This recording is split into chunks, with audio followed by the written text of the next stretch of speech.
తనకు పదవి ఉన్నప్పుడు లేనప్పుడు కూడా గత 24 సంవత్సరాలుగా పిఠాపురం నియోజకవర్గ అభివృద్ధి కోసం ప్రజల కోసమే పనిచేశానని, కూటమి ప్రభుత్వంలో ప్రజలకు మరింత మేలు జరుగుతుందని తెలుగుదేశం పార్టీ రాష్ట్ర అధికార ప్రతినిధి పిఠాపురం మాజీ ఎమ్మెల్యే ఎస్ఎస్ఎన్ వర్మ పిఠాపురం నియోజకవర్గ తెలుగుదేశం పార్టీ ఆధ్వర్యంలో నూతన సంవత్సర సంబరాలు ఘనంగా జరిగాయి. పిఠాపురం పట్టణంలోని ఉప్పాడ బస్టాండ్ సెంటర్ వద్ద గల పాత గర్ల్స్ హైస్కూల్ ఆవరణలో ఘనంగా నిర్వహించిన ఈ సంబరాల్లో తెలుగుదేశం పార్టీ నాయకులు, కార్యకర్తల అభిమానులతో కలిసి మాజీ ఎమ్మెల్యే వర్మ నూతన సంవత్సరానికి సంబంధించిన కేక్ను కట్ చేసి అందరికీ పంచారు.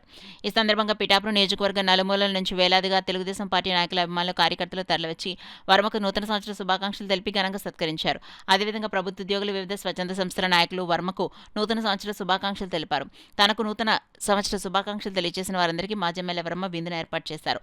సంక్రాంతి సంబరాల్లో భాగంగా కలిసి తెలుగుదేశం పార్టీ నాయకులు, కార్యకర్తలు, అభిమానులతో కలిసి వర్మ కోడి పందాలకు శ్రీకారం చుట్టారు. ఈ సందర్భంగా మాజీ ఎమ్మెల్యే వర్మ మీడియాతో మాట్లాడారు. 300 కోట్లతో హార్బర్ కట్టాం. అలాగే పట్టణంలో మంచినీరు స్కీమ్ 30 కోట్లతో మంచినీరు స్కీమ్ తెచ్చాం. అలాగే గొల్లపురంలో తెచ్చాం.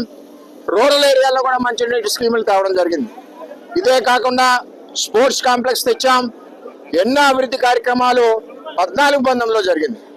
19-24లో జగన్మోహన్ రెడ్డి బ్రష్ పట్టించేశాడు ఈ నియోజకవర్గాన్ని.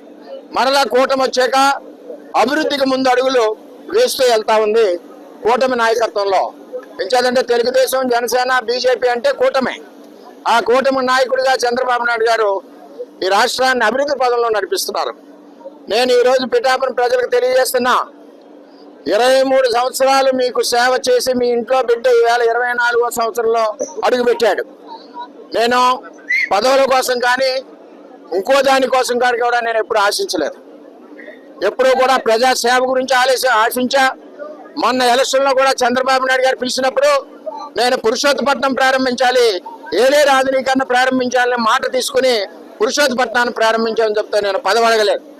అదేవిధంగా ప్రజల కోసం ఎప్పుడూ కూడా 24 గంటలు ఈ పిఠాపురం నియోజకవర్గంలో పుట్టి పెరిగినందుకు ప్రజా సేవ కోసం ప్రతి ఒక్కరికి అండగా ఉంటానని, ఎప్పుడు 24 గంటలు కూడా మరి పిఠాపురం నియోజకవర్గంలో అందుబాటులో ఉంటానని తెలుగుదేశం పార్టీకి అండగా చంద్రబాబు నాయుడు గారి ఆశీస్సులతో ఈ నియోజకవర్గం కానీ రాష్ట్రం కానీ ముందుకు అభివృద్ధి పరుగులు పరిగెడుతుంది కూటమి నాయకత్వంలో అని చెప్పి తెలియజేస్తున్నాం. అదేవిధంగా సంక్రాంతి సంబరాలు చంద్రబాబు నాయుడు గారు ఎప్పుడు అధికారంలో ఉన్నా సంక్రాంతి అనేసరికి రైతులందరికీ ధాన్యం పండి ఈవేళ ప్రతి ధాన్యం కూడా అమ్మిన ధాన్యం 24 గంటల డబ్బులు బ్యాంకులో పడుతున్నాయి. ఆ విధంగా చంద్రబాబు నాయుడు గారు రైతుల సంతోషం కోసం ఎడ్ల పందాలు కానీ, కత్తులు లేని కోడి పందాలు కానీ, అదేవిధంగా అన్ని రకాలుగా సంక్రాంతికి గుర్ర పందాలు కానీ, ఇవన్నీ కూడా సంస్కృతి. ఈ సంస్కృతిని నిలబెట్టేది కూటమి ప్రభుత్వం. ఎట్టి పరిస్థితుల్లోనూ కూడా కోడి పందాలకి కత్తులు కట్టడానికి ప్రభుత్వం కానీ చట్టం కానీ ఒప్పుకోదు. కత్తులు లేని కోడి పందాలతో సంక్రాంతి సంబరాలు చేసుకోవాలి. అదేవిధంగా ఎడ్ల పందాలు ఆల్రెడీ అవుతా ఉన్నాయి. అదేవిధంగా రైతులందరూ కూడా ఆనందంగా ఉండి ఖర్చులు లేని కోడి పందాలు కానీ, అదేవిధంగా ఎడ్ల పందాలు అవుతున్నాయి ఎడ్ల పందాలు కానీ, ఇవన్నీ కూడా మన ఆంధ్రప్రదేశ్ సంస్కృతిలో ఒక భాగం. కత్తులు కట్టుకోకుండా చట్టానికి వ్యతిరేకంగా మీరు ఏ విధమైనగా చేయకుండా కత్తులు లేని కోడి పందాలతో మన సంబరాలు చేసుకుందామని చెప్పి తెలియజేస్తాం.